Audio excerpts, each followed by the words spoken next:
اللہ اکبر اللہ اکبر لا الہ الا اللہ واللہ اکبر وللہ الحمد ان اللہ وملائکتہ یصلون علی النبی یا ایہا الذین آمنوا صلوا علیہ وسلموا تسلیما اللہم صلی وسلم وبارک علی سیدنا محمد وعلی آلہ واصحابہ وازواجہ وذریتہ اجمعین بقدر حسنہ ونورہ وجمالہ وکمالہ انہ وحدہ صدق وعدہ نصر عبدہ ہزم الاحزاب وحدہ لا الہ الا اللہ الحمد للہ رب العالمین۔ قرآن پاک میں اللہ تعالیٰ انسان کی ایک فطرت بتاتا ہے، انسان کا مزاج بتاتا ہے۔ یہ زمان اور مکان کی قید سے آزاد فطرت ہے انسان کی، جو ہر انسان کے اندر اللہ نے داخل کی ہے۔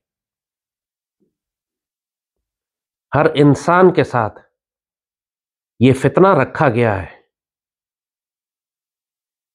اور وہ ہے الہاکم التکاثر حتی زرتم المقابر۔ غفلت میں رکھا تم کو کثرت کی ہوس نے، حتیٰ کہ تم لوگ قبروں میں جا پہنچے۔ انسان کثرت کی ہوس کرتا ہے۔ سیدی رسول اللہ کی حدیث شریف ہے جس میں آپ نے فرمایا کہ جس کا مفہوم ہے کہ آدم کی اولاد کا پیٹ کوئی چیز نہیں بھر سکتی سوائے قبر کی مٹی کے۔ اس کے پاس ایک پہاڑ سونے کا ہوتا ہے، وہ خواہش کرتا ہے اس کے پاس دوسرا پہاڑ سونے کا آ جائے۔ اور یہی سب سے بڑا وہ فتنہ ہے جس میں جب یہ سیدی رسول اللہ کی امت ڈوب گئی، پھر اللہ نے اس کے اوپر ذلت اور رسوائی مسلط فرما دی۔ سیدی نے فرمایا تھا نا کہ میں دیکھتا ہوں کہ تم لوگ سمندر کی جھاگ کی طرح ہو گئے، اتنے زیادہ ہو گئے جیسے سمندر کی جھاگ ہوتی ہے، لیکن دنیا کی قومیں تم پر اس طرح ٹوٹ کر گریں گی جیسے بھوکے دسترخوان پر گرتے ہیں۔ تو صحابہ کرام نے حیران ہو کے فرمایا کہ سیدی یہ کیسے ممکن ہوگا؟ تو آپ نے فرمایا جس کا مفہوم ہے کہ تم لوگوں کو وہن کی بیماری لگ جائے گی۔ صحابہ نے پوچھا یہ سیدی یہ وہن کی بیماری کیا ہے؟ آپ نے فرمایا حب الدنیا و کراہیت الموت، دنیا کی محبت اور موت کا خوف۔ اللہ نے اپنے بندوں کی صفات یہ بتائی ہیں، جو اللہ کے مومن بندے ہیں، جو اللہ کے مقرب بندے ہیں، جو اللہ سے محبت کرنے والے بندے ہیں، ان کی صفات اللہ نے صرف یہ نہیں بتائیں کہ وہ نمازیں پڑھتے ہیں یا روزے رکھتے ہیں یا حج کرتے ہیں یا بڑے نیک اور عابد اور زاہد ہیں۔ اللہ نے اپنے خاص الخاص بندوں کی صفات یہ بتائی ہے کہ وہ اپنے مال اور اپنے جان کے ساتھ اللہ کی راہ میں جہاد کرتے ہیں۔ وَجَاهِدُوا بِأَمْوَالِكُمْ وَأَنفُسِكُمْ، جہاد کرو اپنی جان سے اور اپنے مال سے۔ سب سے مشکل کام اپنی جان سے جہاد کرنا ہے۔ میدان جنگ میں جانا پڑتا ہے نا، دشمنوں کی طوفانوں اور گولیوں اور ٹینکوں اور توپوں اور ہوائی جہازوں کا سامنا کرنا پڑتا ہے، اپنے بیوی بچے چھوڑنے پڑتے ہیں۔ کسی کو یقین نہیں ہوتا کہ آپ میدان جنگ میں جب جائیں گے تو واپس آئیں گے لوٹ کے یا نہیں۔ اسی لیے اللہ نے شہید کا اتنا بڑا رتبہ رکھا ہے کہ جو اللہ کی راہ میں اپنی جان قربان کرتا ہے، جو اللہ کی راہ میں اپنے بچوں کو یتیم کرواتا ہے، اپنی بیویوں کو بیوہ کرتا ہے، اپنے ماں باپ کے بڑھاپے کا سہارا چھینتا ہے، صرف اس لیے کہ سیدی رسول اللہ کے دین کی عزت کی حفاظت کی جائے، تو یہ مقام اللہ پھر جب شہید کو دیتا ہے تو فرماتا ہے وَلَا تَقُولُوا لِمَن يُقْتَلُ فِي سَبِيلِ اللَّهِ أَمْوَاتٌ، جو اللہ کی راہ میں مارے جائیں پھر ان کو مردہ مت کہو، وہ زندہ ہیں، ان کو رزق ملتا ہے۔ یہ جتنے بھی درجے ہیں ایمان کے، اس میں یہ سعادت اللہ نے صرف شہداء کے لیے رکھی ہے، جو اللہ کی راہ میں سیدی رسول اللہ کی امت کی حفاظت میں جو جان قربان کرتے ہیں، ان کے بارے میں اللہ نے یہ فرمایا ہے کہ ان کو مردہ نہ کہو۔ حالانکہ مسلمان، مومن، متقی، محسن، صالح، شہید، صدیق، انبیاء، یہ سارے درجات ہیں ایمان کے۔ یہ سعادت اللہ نے صرف شہیدوں اور ان سے اوپر والوں کو دی ہے کہ ان کو مردہ نہ کہو۔ شہید کو مردہ نہیں کہا جاتا، شہید زندہ ہے۔ اللہ نے خود واضح فرمایا ہے، منع کیا ہے۔ تو جس مقام پر اللہ جہاد کرنے والے کو، قتال کرنے والے کو اللہ عزت دیتا ہے، اللہ اس کے ساتھ ذکر کرتا ہے کہ تم اپنے مال سے بھی جہاد کرو، اپنی جان سے بھی جہاد کرو. اور جہاد سے مراد یہاں قتال ہے، جہاد سے مراد نیکی نہیں ہے، جہاد سے مراد قتال ہے، تلوار نکال کر. اور اپنے مال سے بھی قتال کرو، اپنے مال سے بھی جنگ کرو، کیونکہ انسان کو اپنے مال کی محبت بہت عزیز ہوتی ہے. انسان کے لیے جان دینا آسان ہے، مال نکالنا مشکل ہے. دولت کی محبت ایسی انسان کے دل میں ڈالی ہوئی ہے. اور اللہ اپنے بندوں کی صفات یہ بتاتا ہے کہ جب سیدی رسول اللہ کی امت کو ضرورت پڑتی ہے تو وہ اپنی جان اور اپنے مال سے جہاد کرتے ہیں. بے شک انسان کی رسپانسبلٹیز ہوتی ہیں، ذمہ داریاں ہوتی ہیں. انسان کہتا ہے میرے بچے ہیں، میری بیویاں ہیں، میرے کاروبار ہیں، میرے بچے چھوٹے ہیں، میرے والدین بوڑھے ہیں، مجھ پہ اتنی ذمہ داریاں، میں کیسے کروں گا، بوجھ ہے میرے اوپر. یہی اللہ نے فرمایا انفروا خفافا وثقالا، نکلو اللہ کی راہ میں چاہے تم ہلکے ہو یا بوجھل، چاہے تم پہ ذمہ داریاں ہوں یا نہ ہو. انفروا خفافا وثقالا وجاہدوا باموالکم وانفسکم فی سبیل اللہ. یہ جس مال کا اللہ ذکر کر رہا ہے جہاد کرنے کا، قتال کرنے کا، یہ زکوٰۃ اور صدقات سے مختلف ہے. زکوٰۃ تو اللہ نے تم پر فرض کی ہوئی ہے، جیسے اللہ نے فرض نمازیں تم پر کی ہوئی ہیں وہ تمہیں پڑھنی ہے. اگر ایمان کے ہر درجے میں رہنا چاہتے ہو، مسلمان ہونا چاہتے ہو، زکوٰۃ تو تم دو گے. جو زکوٰۃ نہیں دیتا اس کے خلاف تو سیدنا ابو بکر نے تلوار نکال کر کافروں کی طرح قتل کیا اسے. تو تم اگر زکوٰۃ نہیں دیتے تو تم کافر ہو، اور سیدنا ابو بکر کی حکومت ہو تو تمہاری گردن اتار دے.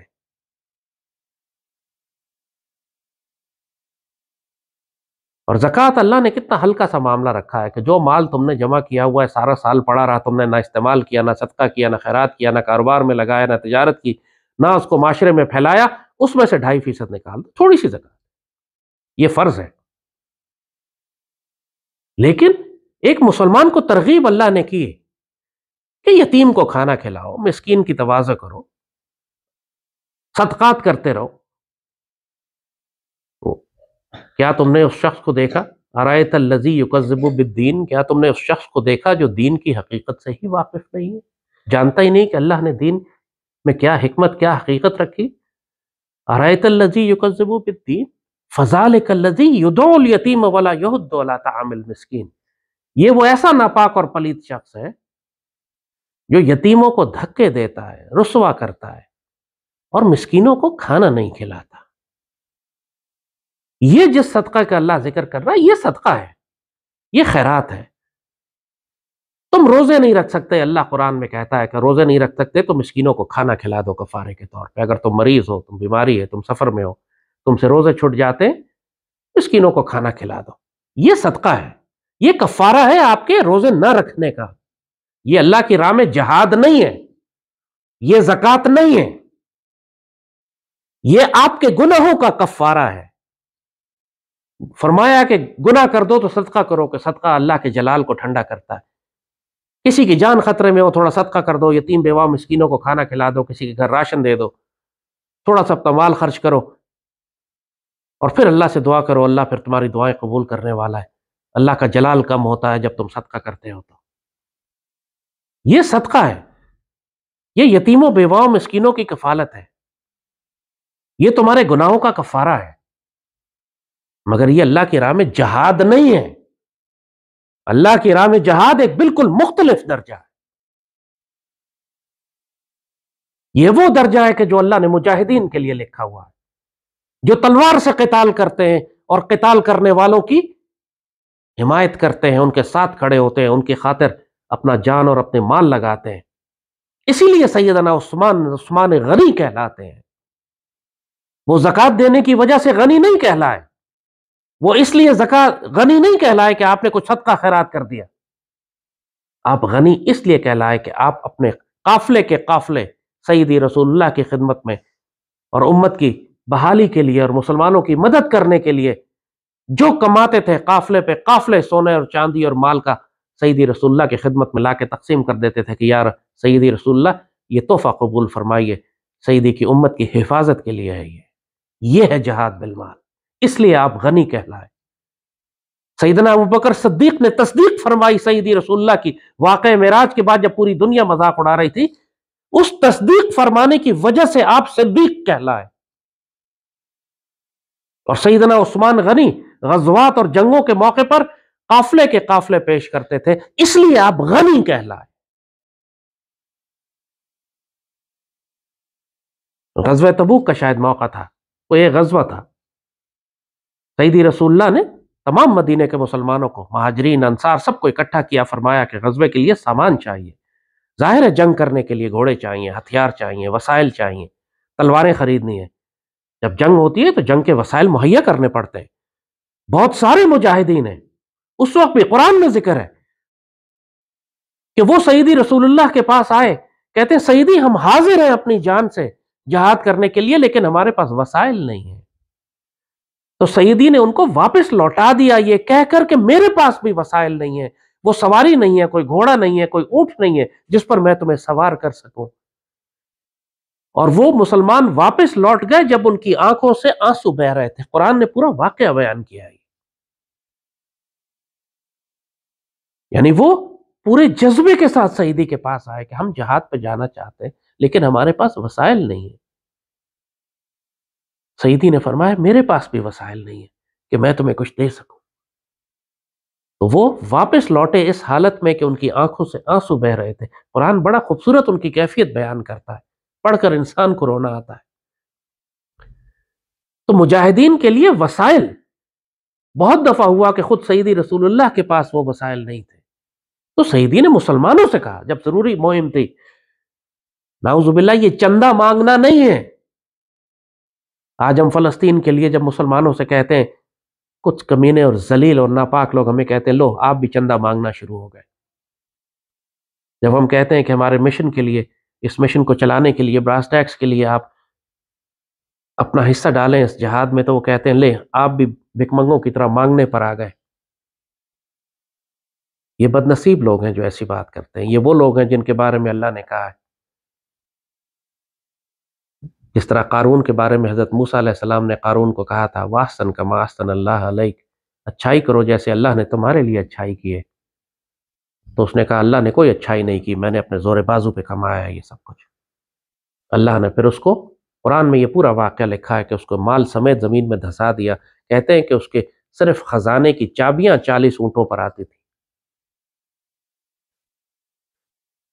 تو سیدی رسول اللہ نے جہاد کے موقع پر چادر پھیلائی زمین پر، صحابہ کرام سے فرمایا کہ جو کچھ تمہارے پاس ہے وہ لے کر آ جاؤ، جہاد پہ جانا ہے، سیدی رسول اللہ کی امت کا دفاع کرنا ہے، مدینے کی ریاست، اسلامی ریاست کا دفاع کرنا ہے۔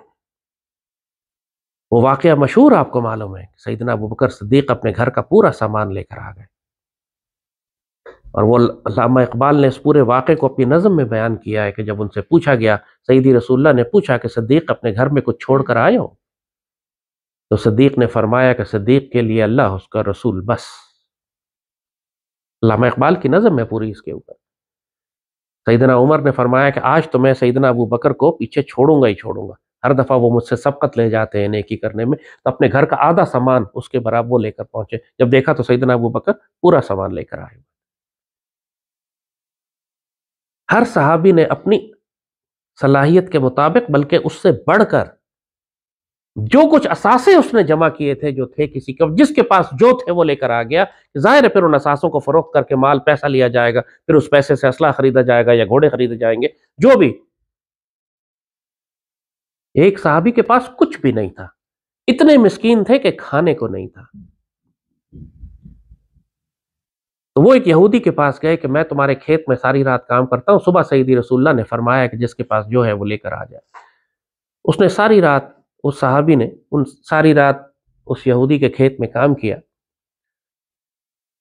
اور وہ سیدی رسول اللہ سے پیار کرنے والے صحابی، ان کو آخر میں صبح مزدوری جو ملی وہ ایک مٹھی کھجور تھی، خالی ایک مٹھی کھجور لے کر وہ سیدھا سیدی رسول اللہ کے پاس آئے۔ مسجد نبی میں سیدی تشریف رکھتے تھے، سامان سارا بکھرا ہوا تھا، سامنے رکھا ہوا تھا، ہر کوئی جس کے پاس جو تھا وہ لے کر آیا تھا۔ تو وہ کھجور لا کے انہوں نے سعیدی کو پیش کی کہ سعیدی، یہ سعیدی ظاہر ہے جانتے تھے ان کی حالت کو، اور یہ بھی جانتے تھے کہ کتنی مشکل سے یہ چند کھجوریں لے کر آیا ہوگا۔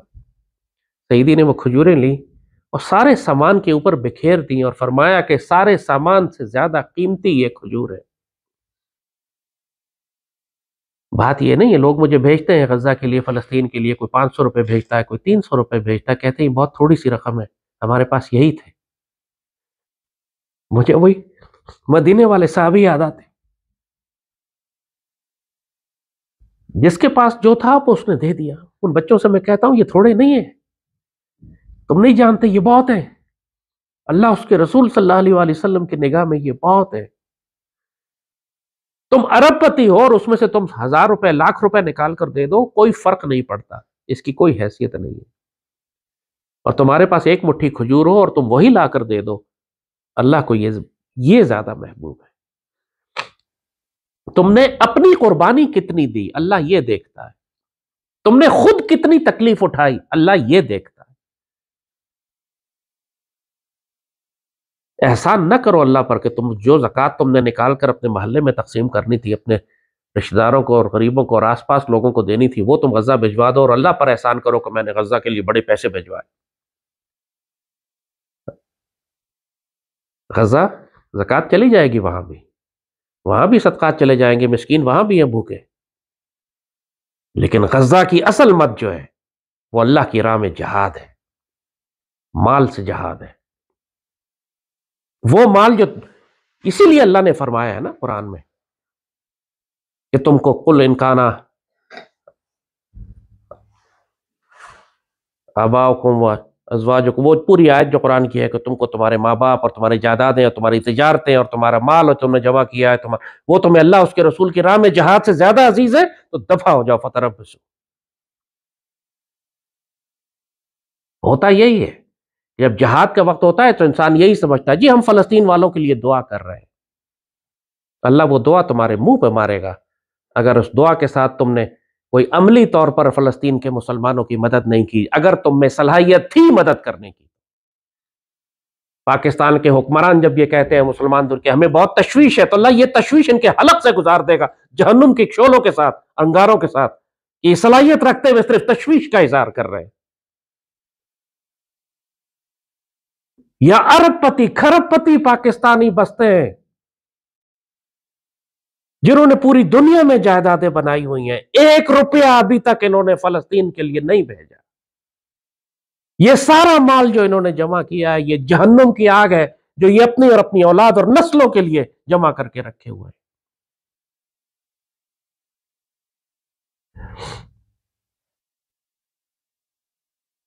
ہم فلسطین مسلمانوں سے بات کرتے، ہماری فلسطینی مسلمانوں سے بات ہوئی جو پاکستان میں، بہت زیادہ دکھ ہوا مجھے اس کی بات سن کے۔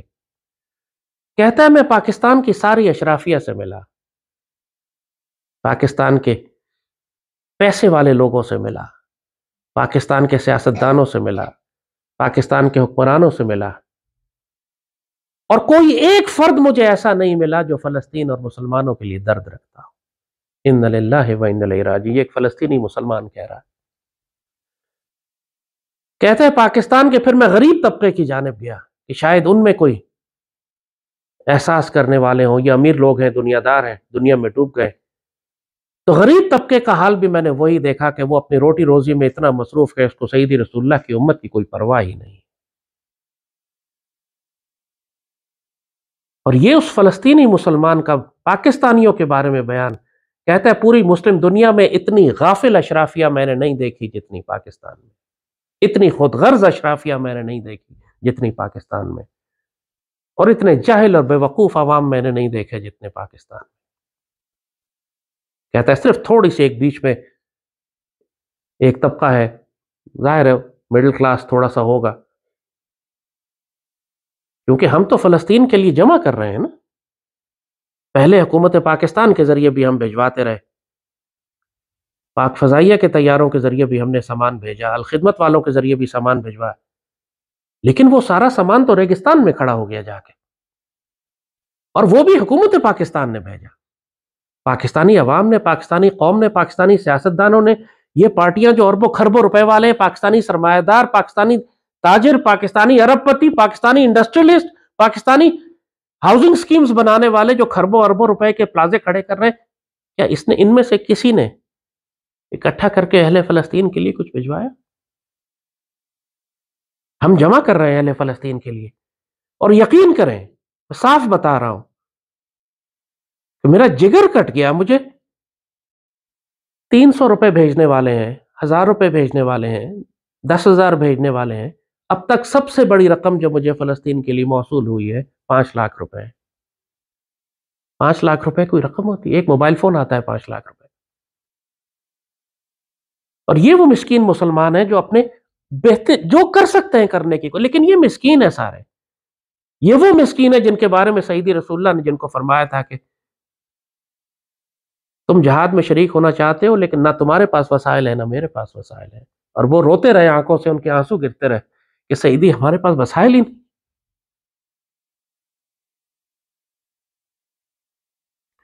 اور جن کے پاس کھرب پتی ہیں، 7 نسلوں کا پیسہ جمع کیا ہوا ہے، ان ظالموں نے 1 روپیہ نہیں بھیجا فلسطین کے لیے.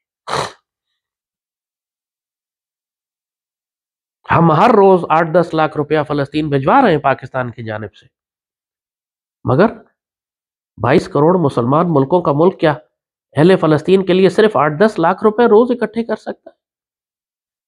جبکہ صرف ان کی حرام خوریوں کے لیے، ان کے بلیک فنڈز، ان کے ہیلی کاپٹر کا خرچہ اور ان کے پیٹرول کا خرچہ مہینے کا اربوں روپے میں ہے.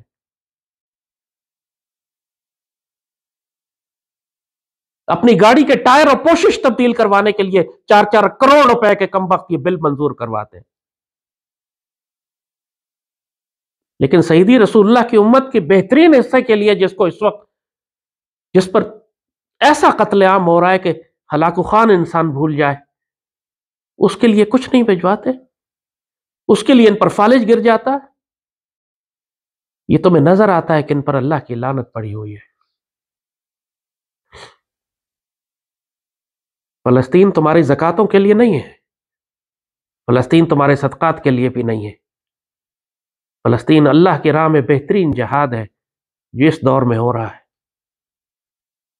مسجد اقصی کی حفاظت کے لیے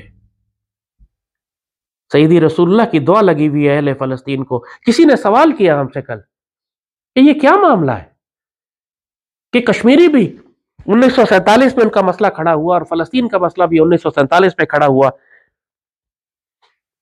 مگر دونوں کی مزاحمت میں زمین اور آسمان کا فرق ہے. کشمیری جو ہے وہ دنیا میں 90 لاکھ ہونے کے باوجود، ایک چھوٹے سے خطے میں ہونے کے باوجود خاموش ہے.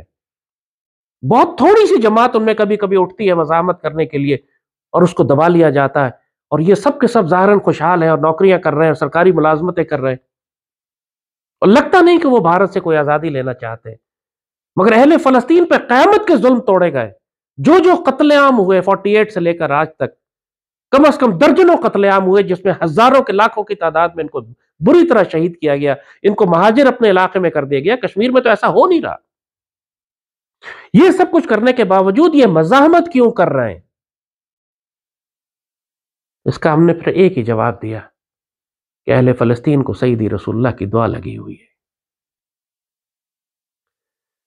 سیدی رسول اللہ نے ان کے بارے میں بشارت عطا فرمائی تھی، اپنی امت کا بہترین حصہ کہا تھا. صحابہ کرام نے پوچھا تھا کہ وہ بہترین جماعت جو آخری دور میں لڑ رہی ہوگی وہ کہاں ملے گی ہمیں؟ آپ نے فرمایا ان کو مسجد اقصی کے اور بیت المقدس کے آس پاس تلاش کرو. یہی وجہ ہے اہل فلسطین آج بھی لڑ رہے ہیں، اتنے عزم اور حوصلے کے ساتھ، اتنے توکل کے ساتھ، اتنے صبر کے ساتھ، اتنے جلال اور کمال کے ساتھ. پوری دنیا مسلمان ہو رہی ہے ان کے کردار کو دیکھ کر. دنیا کشمیریوں کے کردار کو دیکھ کر مسلمان کیوں نہیں ہو رہی؟ یہ اہل کشمیر کو سوچنا پڑے گا کہ تم مشرکوں کے سائے میں رہتے ہوئے، ان کی غلامی میں رہتے ہوئے ذلت برداشت کر رہے ہو اتنے عرصے سے، مزاحمت کیوں نہیں کرتے؟ کیوں؟ قربانی دینی پڑے گی نا. ہاں قربانی دینی پڑے گی جیسے اہل فلسطین دے رہے ہیں. تم یہ قربانی نہیں دینا چاہتے نا. تمہارے لیے تمہارے گھر، تمہارے کاروبار، تمہاری نوکریاں، تمہاری پینشنز، تمہاری اچھی کمفرٹیبل زندگی زیادہ ضروری ہے شاید. پھر تم توقع کرتے ہو کہ تم کو آزادی دی جائے، پھر تم توقع کرتے ہو کہ تم کو عزت دی جائے. اللہ کی یہ فطرت نہیں ہے. ہمارے بڑوں نے بھی جب پاکستان بنایا تھا تو 50 لاکھ شہید دیے تھے، بغیر شہادتوں کے، بغیر ہجرتوں کے، بغیر اپنے آپ کو قربان کیے عزت نہیں ملتی۔ جب تک تم حب الدنیا و کراہیت الموت میں مبتلا رہو گے، ذلت و رسوائی تم پر مسلط رہے گی۔ تو اہل فلسطین کے لیے میں نے پوچھا ان فلسطینیوں سے کہ کہتے لیکن پھر بھی پاکستان بہتر ہے کہ پاکستان سے ہمیں پیسے پہنچ رہے ہیں، باقی مسلمان دنیا سے پیسے بھی نہیں پہنچ رہے۔ انا للہ و انا الیہ راجعون۔ کہ جس طرح یہ غزہ میں انہوں نے ٹرک کھڑے کیے ہوئے، غزہ کے ٹرک انہوں نے ہزاروں ریگستان میں کھڑے ہوئے اور امداد اندر نہیں بھیج رہے، اسی طرح پوری دنیا سے انہوں نے بینکنگ چینل بھی بند کیے ہوئے ہیں۔ آپ فلسطین کے لیے پیسے نہیں بھیجوا سکتے بینکوں کے ذریعے۔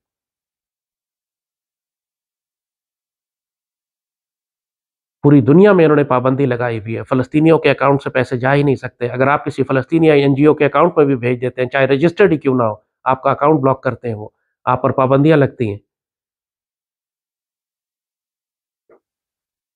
اتنی سختی انہوں نے کی ہوئی ہے، صرف ٹرک نہیں روکے ہوئے، انہوں نے پوری دنیا پر پابندیاں لگائی ہوئی ہیں کہ فلسطینی مسلمانوں تک پیسے نہ پہنچ سکے۔ پر کہتے ہیں، وہ فلسطینی کہتے ہیں کہ ہم حیران ہیں اس بات کے باوجود کہ پاکستان کے اشرافیہ اور عوام الناس بالکل جاہل ہیں، فلسطین کے بارے میں کچھ جانتے نہیں بلکہ اعتراض اور طنز کرتے ہیں، پھر بھی پاکستان میں ایک جماعت ہے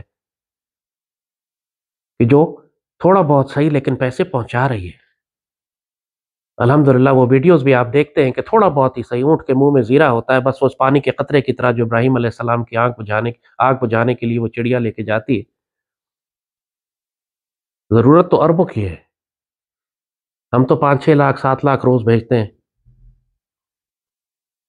صرف ایک اللہ کے آگے ایک درخواست ہی پیش ہو سکتی ہے کہ مالک ہمارا نام ظالموں میں نہ لکھ دینا، چاہے جس نے ہمیں 100 روپے بھیجے، جس نے 300 روپے بھیجے، جس نے لاکھ روپے بھیجے، یا اللہ ان سب کو ان ظالموں میں شمار نہ کرنا جنہوں نے سیدی رسول اللہ کی امت کو اس مشکل وقت میں تنہا چھوڑ دیا تھا۔ سچی بات ہے، یہ بھی ہم خود غرضی کے لیے ہی بھیجتے ہیں ان کو، ہم بھی صرف اللہ کے آگے ایک صفائی پیش کرنے کے لیے، ایک عذر پیش کرنے کے لیے کرتے ہیں کہ مالک اس سے زیادہ وسائل نہیں ہے ہمارے پاس، لوگ ہمیں بھیج نہیں رہے، جو بھیج رہے ہیں ہم آپ کے پاس بھیج رہے ہیں، لیکن اس امت سے توفیق اٹھا لی گئی ہے۔ پاکستانی بھیج سکتے ہیں مگر بھیج نہیں رہے، باقی دنیا بھیجنا چاہتی ہے، ان کو بھیجنے نہیں دے رہے۔ پوری دنیا نے اہل فلسطین کو تنہا چھوڑ دیا ہے۔ وہ کہتے ہیں اہل فلسطین، کیا ہم مسلمان نہیں ہیں؟ کیا ہم شہیدی کی امت نہیں ہیں؟ تم لوگوں نے ہمیں تنہا چھوڑ دیا، 5 مہینے ہو چکے ہیں، ہمیں بری طرح قتل کیا جا رہا ہے۔ وہ کھانا لینے کے لیے جمع ہوتے ہیں، اس کو فلور میساکر کہتے ہیں، آٹا جمع کرتے ہیں، اس کے بیچ میں بم گراتے ہیں تاکہ آٹا جمع کرنے والے سارے شہید ہو، سارے شہید جو پڑے ہوتے ہیں ان پر آٹا لگا ہوا ہوتا ہے۔ کوئی جگہ نہیں چھوڑتا یہ ظالم، اور دنیا میں کوئی نہیں جو ان کا ہاتھ روکے۔ اتنی طاقت، اتنے طیارے، اتنے ٹینک، اتنے بم تم نے رکھے ہوئے ہیں، اسرائیل کو دھمکی نہیں دے سکتے تم؟ بغیر تو دھمکی نہیں دے سکتے تو وہاں امداد تو پہنچا دو، وہ بھی نہیں پہنچا سکتے۔ راستے کھول دو کہ کم از کم مسلمان خود جا کے پہنچا دے، راستے بھی تم نے بند کر دیے، نہ تم ٹرک جانے دیتے ہو، نہ تم پیسے پہنچنے دیتے ہو۔ یہ بہت تھوڑا موقع ہے، فلسطین کا وقت کٹ جائے گا، وہ لوگ 70-75 سال سے کاٹ رہے ہیں، گزار لیں گے، اللہ نے اس امت کو ختم نہیں کرنا، لیکن یہ 1.5 ارب کی امت، یہ سارے کوفی ہو چکے ہیں، انہوں نے دھوکہ دیا اہل فلسطین کو، انہوں نے دھوکہ دیا مسجد اقصی کو، انہوں نے دھوکہ دیا سیدی رسول اللہ کو۔ تم کس منہ سے دعویٰ کرتے ہو کہ تم مسلمان ہو؟ کس منہ سے دعویٰ کرتے ہو کہ تم روزے رکھتے ہو اور نمازیں پڑھتے ہو اور مسجدیں تمہاری بھری ہوئی ہیں اور تم تراویحاں پڑھتے ہو اور تم حج کرتے ہو؟ ڈوب کے مر جاؤ جا کے کہ تم 1.5 ارب، تم وہ ہو جو سمندر پر جھاگ ہو، جو اہل فلسطین کے لیے ایک ٹرک نہیں بھیج سکتے چونکہ 10 یہودی سامنے کھڑے ہوئے۔ تم اس قابل نہیں ہو کہ تم کو رکھا جائے، تمہارے لیے بہتر ہے کہ زمین کے پیٹ میں چلے جاؤ کہ تم زمین کی پیٹھ پر صرف ایک بوجھ ہو۔ اور یہ کام اللہ پھر ایک ہلاکو خانوں سے کروائے گا تمہارے لیے۔ تم یہ نہ سمجھو کہ اہل فلسطین کے ساتھ جو تم کر رہے ہو اس کے بعد اللہ تمہیں چھوڑ دے گا، واللہ اللہ تمہیں نہیں چھوڑے گا، تمہارا بہت برا حساب کیا جائے گا، اس دنیا میں بھی اور آخرت میں بھی۔ اس دنیا میں تمہیں اللہ ہلاکو خانوں سے ذلیل کروائے گا، اور آخرت میں جو عذاب ہے وہ شدید ہے۔ اللہ کو بغیرت لوگ نہیں پسند، اللہ کو بزدل اور بے حمیت لوگ نہیں پسند، اللہ کو دھوکہ دینے والے نہیں پسند۔ اللہ شیروں اور دلیروں کا رب ہے، شیروں اور دلیروں سے پیار کرنے والا ہے۔ جو کچھ تم سے ہو سکے اہل فلسطین کے لیے بھجواؤ۔ یہ زکوٰۃ اور صدقہ نہیں ہے، یہ فرض ہے تم پر، فرض عین ہے تم پر۔ اس طرح فرض ہے جیسے نماز اور روزہ فرض ہے کہ تم آج اہل فلسطین کی مدد کرو۔ اعلیٰ ترین جہاد ہو رہا ہے وہاں پہ، جو وسائل اور ذریعہ تمہارے پاس ہے اس کے ذریعے بھجواؤ، جو کر سکتے ہو کرو، اپنے مال کو خرچ کرو، پھر تمہاری دعائیں قبول ہوں گی۔ اگر تم مال خرچ کر سکتے ہو اور نہیں کر رہے اور دعا کر رہے ہو، وہ دعا تمہارے منہ پہ ماری جائے گی۔ تمہاری دعائیں اسی لیے قبول نہیں ہوتی کہ تم منافق ہو چکے ہو۔ یا رب ہمیں ان ظالموں میں شمار نہ کرنا۔ میرے مالک ہمیں سیدی رسول اللہ کا سپاہی بنانا، سیدی رسول اللہ کے شیر بنانا، سیدی رسول اللہ کی تلواریں بنانا۔ یا رب ہمیں غزوہ ہند نصیب فرما، ہمیں اس سعادت نصیب فرما جو سیدی رسول اللہ نے غزوہ ہند کے معاملے میں خوشخبریاں عطا فرمائی ہیں۔ مالک ہم سے وہ خدمت لے کے ہم پلٹ کر بیت المقدس شریف کو آزاد کروائیں، دجال کو قتل کرنے والی فوجوں میں ہمیں شامل کرنا۔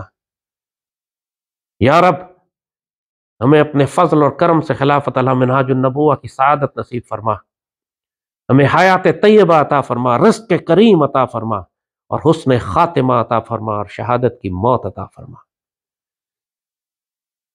یا اللہ ہم بری ہیں ان ظالم حکمرانوں سے، ہم بری ہیں ان ظالموں سے جنہوں نے خیانت کی سیدی رسول اللہ کی امت کے ساتھ اور اہل فلسطین کے ساتھ۔ ان ظالموں میں ہمارا شمار نہ کرنا۔ اپنا فضل اور اپنا کرم اور اپنی مدد اور اپنی نصرت نازل فرما اہل فلسطین کے لیے، اور ہر اس مقام پہ جہاں مجاہدین سیدی رسول اللہ کے دین کے دفاع کے لیے کھڑے۔ میرے مالک ہم بہت مغلوب ہیں، ہماری مدد فرما، نہ کرم فرما دے، ہمارے لیے آپ کافی ہیں۔ حسبنا اللہ و نعم الوکیل، نعم المولا و نعم النصیر۔ صلی اللہ تعالی علی خیر خلقہ نور عرشہ زینت فرشہ سیدنا محمد وعلی آلہ وصحبہ وسلم، آمین یا رب العالمین۔